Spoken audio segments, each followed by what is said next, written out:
para hacer su comentario a nuestro compañero José Luis Mendoza y Cervantes. Muchas gracias, Nayib, muchas gracias a nuestros compañeros. Un saludo, un abrazo a don Álvaro Arbelo, hijo, quien hoy, por cierto, dio un dato que yo desconocía, y era el tema del nombre del huracán San Zenón, como mucha gente pensaba, así de manera, vamos a decir, bien cuadrada.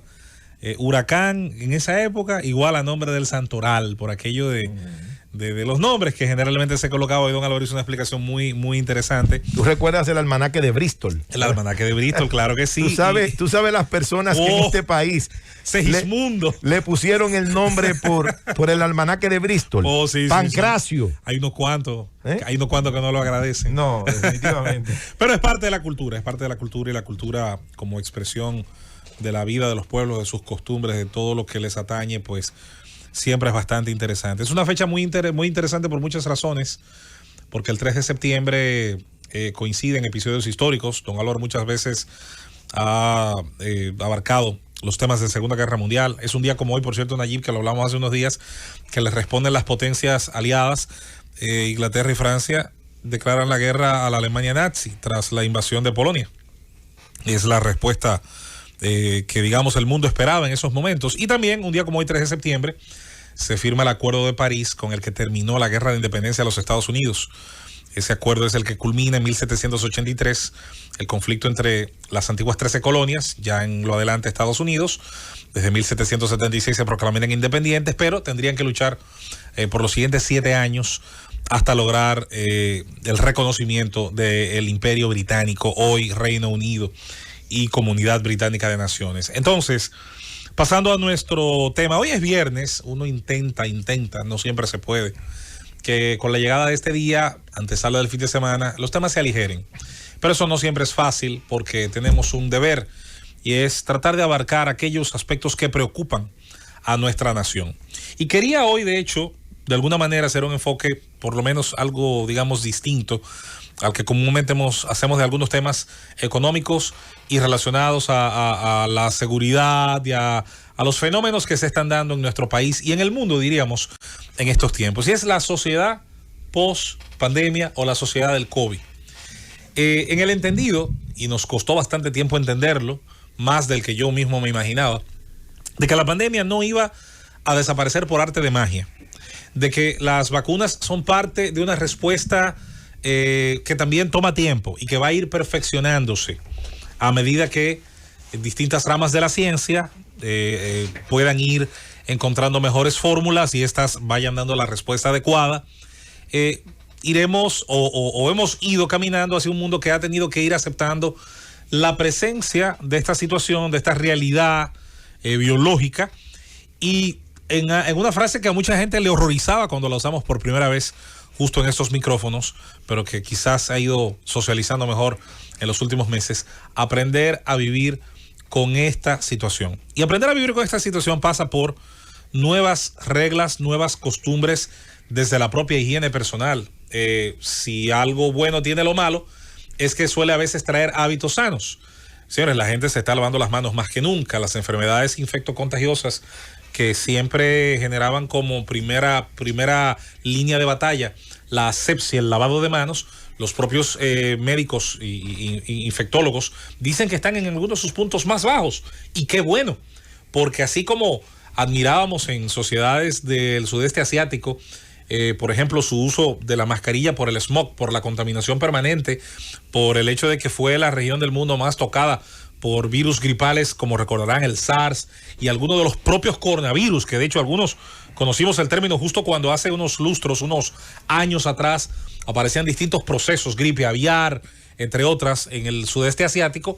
Bueno, pues comenzaban algunos elementos a hacerse de costumbre de esas sociedades. Por eso no se les hizo tan difícil a ellos en Taiwán, en Corea del Sur, en Japón, en algunas partes de China continental, en Singapur. No se hizo tan difícil para ellos pasar a esa covidianidad, una palabra para mí horrenda, pero que puso muy de moda con respecto a ser cotidiano, rutinario, el hecho de vivir, de convivir con este virus. La realidad es que a fuerza de resultados, a fuerza de educación y de repetición, habrán hábitos que parece se van a quedar. y se van a quedar con lo bueno, con lo malo, con el gasto, digamos, agregado que suponen, pero también con el efecto positivo que van a tener. Tal vez, y eso es más difícil, nuestra sociedad evolucionará en algunos de sus vamos a decir, hábitos más naturales, como era el tema de la cercanía. Los dominicanos abrazamos, tocamos, hablamos muchas veces colocando las manos en el hombro de nuestro interlocutor. Somos un grupo social que tiende a expresar su cercanía, no ya con las palabras y con los sentimientos. Somos muy reconocidos en el mundo, para bien y para mal, por el afecto físico, el afecto que pasa más allá de decirlo y de sentirlo. Y posiblemente, quizás para disgusto de algunos, uno de los elementos que se tienen que sacrificar producto de lo que interviene en esta pandemia y el distanciamiento social como costumbre, como cultura, es el hecho de también cambiar algunos de esos aspectos que han sido muy típicos en la cultura dominicana. Pero encima de todo esto, llegan cambios también, ¿por qué no? La posibilidad de que algunos aspectos del teletrabajo hayan llegado para quedarse. La tecnología comienza a dar ciertas facilidades a algunos tipos de servicio, algunos, no todos, puesto que no todas las actividades pueden prescindir de la presencialidad. Comienzan a hacer cálculos y a decir, bueno, podría darse la situación de mantener contratos de trabajo donde personas puedan desde sus lugares de residencia mantener su asistencia, su servicio, su aporte a la cadena productiva. Y eso pudiera ahorrar espacio de uso, eso pudiera ahorrar electricidad, eso pudiera ahorrar aire acondicionado y por lo tanto también flujo eléctrico, eso pudiera ahorrarnos el uso de un espacio de parqueos y así podría, si se multiplicara esto por mucho, tal vez la sociedad, en el caso de la nuestra, vaya que necesitaría una reingeniería en ese sentido, comenzar a ver tal vez una disminución del ancho de vía de calle que todos los días hay que utilizar, porque pudiera mucha gente, no digo que una mayoría ni un porcentaje tal vez apreciablemente alto al inicio, comenzar a hacer esas labores productivas desde su hogar. Eso tendrá ciertamente que analizarse, el teletrabajo. Pero hay otros aspectos, y es que la pandemia provocó en una gran cantidad de naciones y de gobiernos de esas naciones una serie de decisiones con las que se pudo haber estado de acuerdo o no, con las que pudimos haber sido críticos o no, pero que se tomaron a la luz primero de un desconocimiento que era general sobre la pandemia. Nadie tenía el manual adecuado ni perfecto de qué hacer a partir de la llegada del coronavirus. Algunos se inclinaron por unas vías, otros se inclinaron por otras. Yo insisto que algunas naciones decidimos tomar el camino más fácil, pero el que hayamos tomado produjo unas consecuencias. En el caso de nuestra nación y de otras naciones del área, esas consecuencias disminuyeron la cantidad de horas útiles para ciertas actividades productivas, se disminuyeron muchas de esas actividades y lo sufrió sin duda la parte más vulnerable del tejido productivo. La informalidad, aquellos que no estando en una nómina, no estando en la certeza de un pago programado el 15, el 30, el 25, el 10, dependen más bien de los volúmenes de las cosas que venden, que reparan, de las comisiones, de los bienes que precisamente pueden colocar en el mercado y que estos sean adquiridos por compradores finales. Esos subgrupos donde radican muchas profesiones libres,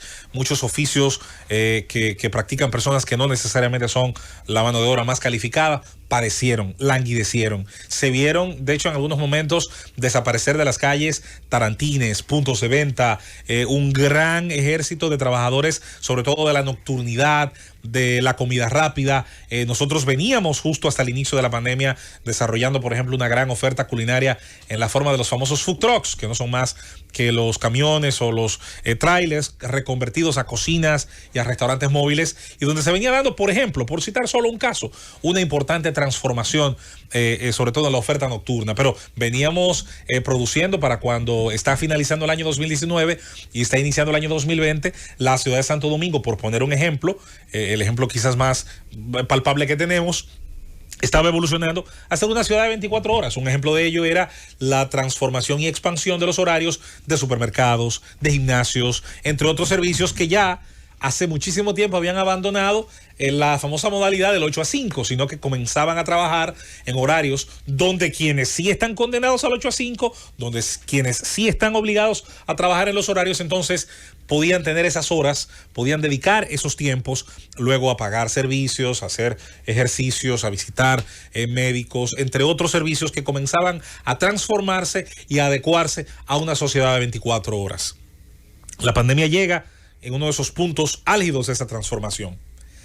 Esto se conecta sin dudas con la economía. La economía, más que una ciencia que estudia fórmulas matemáticas, estudia el comportamiento humano y lo estudia en el uso eficiente de los recursos y sobre todo en cómo se conectan ofertantes y demandantes de servicios, ganando unos y otros en el intercambio, siendo satisfechas ambas partes y en el camino, en el proceso, compitiendo, sobre todo en el caso de los ofertantes, compitiendo por ganarse la fidelidad y las decisiones de los consumidores.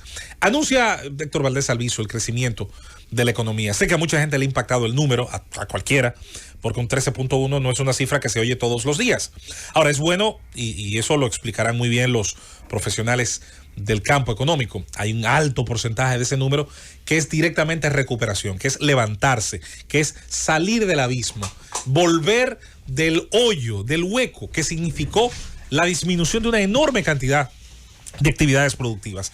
Dentro de esa recuperación hay ciertamente un excedente que sí ya podríamos llamar el crecimiento neto, que sí podríamos llamar la recuperación por encima de el crecimiento por encima de la recuperación. Ahora bien, es importante recordar que dentro de la fórmula que calcula el crecimiento con el Producto Interno Bruto, hay un pedacito, hay un pequeño aspecto de esa fórmula, no es ni bueno ni malo, es simplemente una parte de esa ecuación que suma la inflación. La inflación, si bien matemáticamente hace crecer una cifra, es pérdida de valor del poder adquisitivo, es pérdida del valor de la moneda, es menos comida o menos productos en el carrito del supermercado de quien paga con el mismo billete.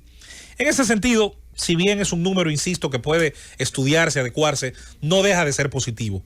Muestra la resiliencia de una sociedad, la resistencia, la capacidad de volver a recuperar su forma anterior, la fuerza de voluntad del pueblo dominicano, de quien hemos creído siempre que si se le dan las condiciones mínimas, es capaz de producir riqueza, es capaz de producir progreso. La mejor demostración, siempre lo hemos dicho, es nuestra diáspora, sobre todo aquella que está en los Estados Unidos. Menos de una quinta parte de la población total que hay en el país produce una riqueza que podría compararse, si se hacen los cálculos, con la que producimos todos nosotros los que estamos aquí. ¿Por qué? Porque con la misma fuerza e ímpetu, con la misma disciplina, puntualidad, esfuerzo y sacrificio, esa diáspora en mejores condiciones, en un tejido productivo muchísimo mejor diseñado y con muchísimo más libertades para que esa riqueza quede en sus bolsillos, suple sus necesidades, paga sus arrendamientos que son caros, adquiere su comida, su ropa, sus bienes de consumo y le sobra incluso para mandar a la República Dominicana vía remesas una cantidad de dinero que rivaliza con los montos que exporta la economía dominicana a otros mercados. La sociedad post-COVID, la sociedad del COVID, o como usted quiera verla, la covidianidad, parece que llegó para quedarse por un tiempo. Las olas irán y volverán. Ya nadie habla de aplanar la curva porque las curvas de contagio se están demostrando son cíclicas. La próxima curva que vendrá y tendrá que venir, lo que tiene que venir es con menos muertes, como han sido las últimas, con menos necesidad de unidades de cuidados intensivos, de ventiladores, con menos hospitalizaciones y sobre todo con un conocimiento acumulado de nuestro tejido sanitario, de nuestros médicos, de nuestros especialistas, pero también con una población que debe, en teoría, ir a vacunarse, educarse sobre lo que ha sido esta enfermedad y tomar en cuenta estos hábitos que parece tendrán que cambiar para siempre. Esa es la realidad del COVID en nuestras vidas, en algo que parece vamos a tener que acostumbrarnos, Rosendo, por algunos años. Llévatelo con dos.